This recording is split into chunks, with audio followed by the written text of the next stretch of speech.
Notre débat RSE porte aujourd'hui sur les achats responsables. J'accueille tout de suite en plateau Sylvie Margueret, consultante en achats responsables pour Sustaineo et membre du C3D. Bonjour. Bonjour. Bonjour. Et Cédric Laroyenne, directeur RSE d'EPSA et membre également du C3D. Bonjour.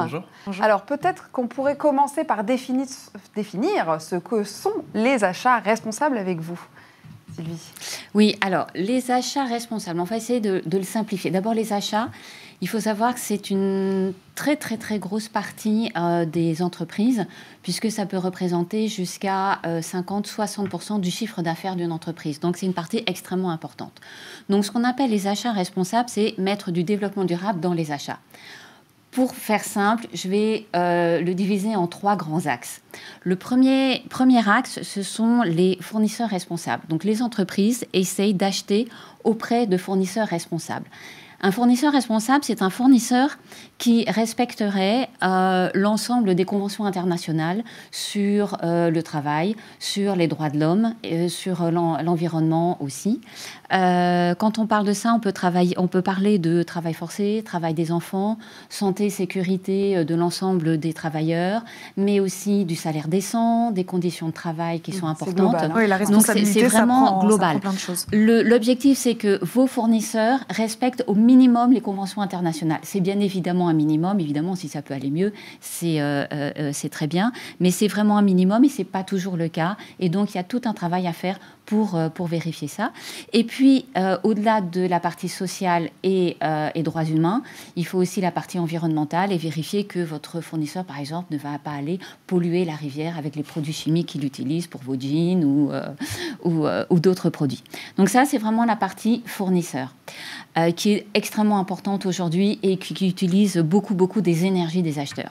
La deuxième partie qui est plus connue, c'est le produit en lui-même et le produit dont l'impact environnemental est le plus faible possible. Donc, pour faire très simple, si on parle de papier, comme vous en avez là, est-ce qu'il vient de forêts gérées durablement? Est-ce que c'est du papier recyclé? Et ça, c'est valable pour tous les produits, jusqu'aux produits industriels. Donc là, on parle d'éco-conception, de produits, de matériaux. Est-ce que c'est du plastique? Est-ce que c'est plutôt du bois? D'obsolescence programmée, etc. Donc, on venait vraiment autour du produit. Et le troisième axe, c'est la façon dont l'entreprise, elle, va acheter et comment elle se comporte par rapport à ses propres communautés et son environnement. Sa première communauté, c'est les fournisseurs. Est-ce qu'elle les paye correctement, en temps et en heure? Quel type de relation elle a avec eux, type de partenariat, etc. Mais aussi, quel est son impact? Enfin, l'impact de ces achats, l'impact social, par exemple, autour d'une usine. Est-ce qu'on arrive à créer du travail ou, au contraire, est-ce qu'on en supprime? Et puis, c'est aussi tout ce qui est travail auprès d'autres communautés, comme travail auprès de personnes en situation de handicap, personnes en insertion, etc. Voilà. Donc, c'est un panorama qui est très simplifié, mais qui est un début. De ce que dit Sylvie, oui, en fait, on a l'impression que ça prend une part énorme dans l'entreprise. Donc, il faut que nos achats soient responsables. Énorme, considérable. D'ailleurs, une politique d'achat responsable s'intègre plus largement dans une politique, dans une stratégie RSE. On le voit, c'est à la fois la mode, mais une nécessité aujourd'hui pour les entreprises de pivoter, de se transformer. Et donc, comme le dit Sylvie, effectivement, les achats représentent 50 à 60% du chiffre d'affaires d'une entreprise. Donc, les achats deviennent vraiment un catalyseur et un pilier de la transformation RSE d'une entreprise pour qu'elle devienne plus globalement, plus durable, plus responsable. Et plus performante aussi. Et surtout plus performante. Effectivement, il y a peut-être 2 éléments là-dessus. Le premier, qui est une récente étude de l'ADEME, montre que c'est entre 20 et 10% de gains de productivité. Pourquoi? Parce qu'il y a des relations plus intimes, plus de proximité avec les fournisseurs, donc on va mieux innover. C'est aussi des avantages commerciaux et d'image. D'image parce que forcément, quand on a un impact positif, social, environnemental sur son écosystème, ça permet de redorer, entre guillemets, son blason. Et puis, au niveau commercial, parce qu'on le voit, il y a de plus en plus d'appels d'offres du côté public et c'est en train d'arriver du côté privé qui intègre ces critères-là, qui les incorporent dans les appels d'offres. Et donc, les entreprises qui ont une politique d'achat responsable est déjà armée pour travailler et pour y répondre, et donc pour conquérir de nouveaux marchés. Ça devient stratégique. Comment est-ce qu'on peut intégrer ce nouveau paradigme, en fait, maintenant, dans les entreprises? Alors, c'est une vraie question. Ça va nécessiter à ce que la fonction achat se redéfinisse, en tout cas se renouvelle, ou poursuive et soit ambitieux sur cette question-là. Peut-être un exemple qui va forcer cette transformation-là, peut-être deux même. Avec la crise, la fonction achat va devoir pivoter, va devoir se transformer, va devoir certainement automatiser ou externaliser une partie de ses tâches d'exécution.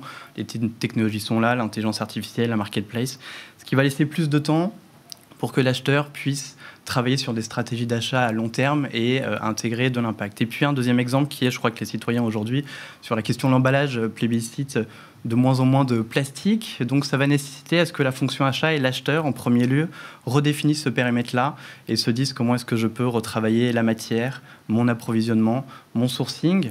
Et donc je dois me tenir au courant et informer de ce qui se passe et des enjeux de société pour que je puisse coller au mieux et être vraiment vecteur et un levier de performance pour l'entreprise.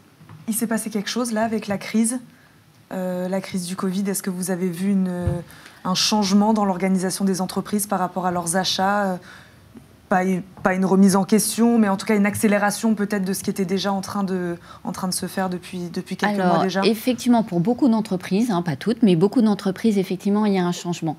La première chose, c'est que beaucoup d'entreprises se disent que cet événement qu'on vient de vivre, on le revivra. Pas forcément sous la même forme, mais sous d'autres formes. Donc à partir de ce moment-là, on a vu pour les entreprises, ça a été quand même un grand choc même dans la supply chain, puisque en fait, beaucoup de fournisseurs n'arrivaient plus à fournir, et donc un certain nombre d'entreprises, alors que même nous n'étions pas confinés, n'avaient déjà plus de pièces pour pouvoir continuer à travailler. Donc là, il y a vraiment un problème de sécurisation. Ensuite, beaucoup de fournisseurs, petits fournisseurs souvent des entreprises, ont eu un gros passage très très difficile et donc menace de fermer la porte pour certains d'entre eux. Donc à nouveau, il y a un gros problème de sécurisation. Donc les entreprises, pas mal d'entreprises ont travaillé pendant cette période avec leurs fournisseurs pour les aider à tenir de différentes façons. Il y a plein de façons de faire. Et puis aujourd'hui, beaucoup se mettent dans la situation de comment prévenir ça. Donc c'est d'autres évaluations de risque. Quand ils font leurs évaluations de risque, ils vont considérer ces évaluations de risque, comment développer, avoir des supply chains qui soient différentes, pouvoir en utiliser une ou l'autre, donc forcément dans des lieux forcément différents, etc. Donc il y a des grandes réflexions qui se font, oui, effectivement. Cédric Laroyenne, pour faire des achats responsables, il faut aller plus loin que les lois.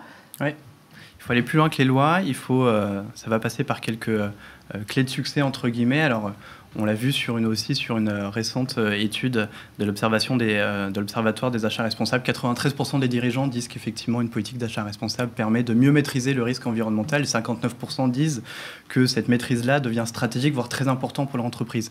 Donc, il faut aller au-dessus des lois. Ça passe par un leadership embarqué, on le voit, il y a une prise de conscience. Maintenant, il faut réussir à passer à l'action et ça va nécessiter de la part de l'acheteur peut-être deux choses. Le premier qui est de penser et de réfléchir finalement le cycle global du produit et du service, pas uniquement l'acte d'achat.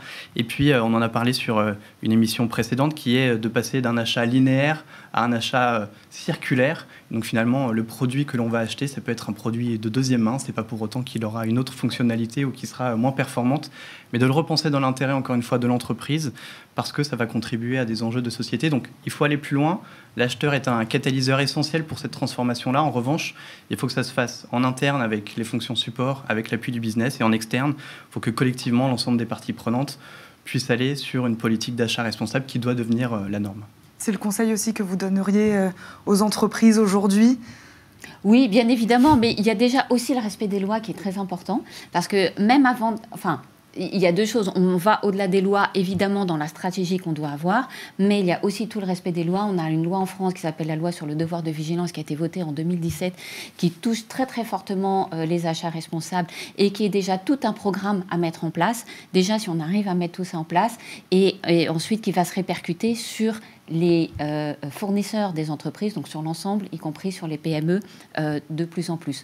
Donc oui, il faut déjà respecter aussi beaucoup les lois et les normes internationales, et on aura déjà aussi pas mal avancé. Et il faut que l'acheteur ait la confiance de la direction pour aller dans ce sens-là. C'est ce que vous faites dans vos entreprises chez EPSA, par exemple? Exactement. On a la chance déjà que ce soit une conviction et que ce soit... Au-delà de la conviction, une vraie nécessité de transformation pour les entreprises. Des entreprises qui seront là dans 10 ans, dans 20 ans, et qui seront rentables et en pleine croissance, ce seront celles qui ont réussi à marier le fameux triptyque entre l'empreinte environnementale, l'empreinte sociale et l'empreinte économique. Et donc, effectivement, ça passe par les achats, mais il faut le faire pour une question de survie pour le monde, mais de survie pour sa propre entreprise. Merci beaucoup à tous les deux d'avoir été avec nous aujourd'hui. C'est déjà la fin de ce débat. Merci. Merci beaucoup. Et on va passer à la bonne idée du jour.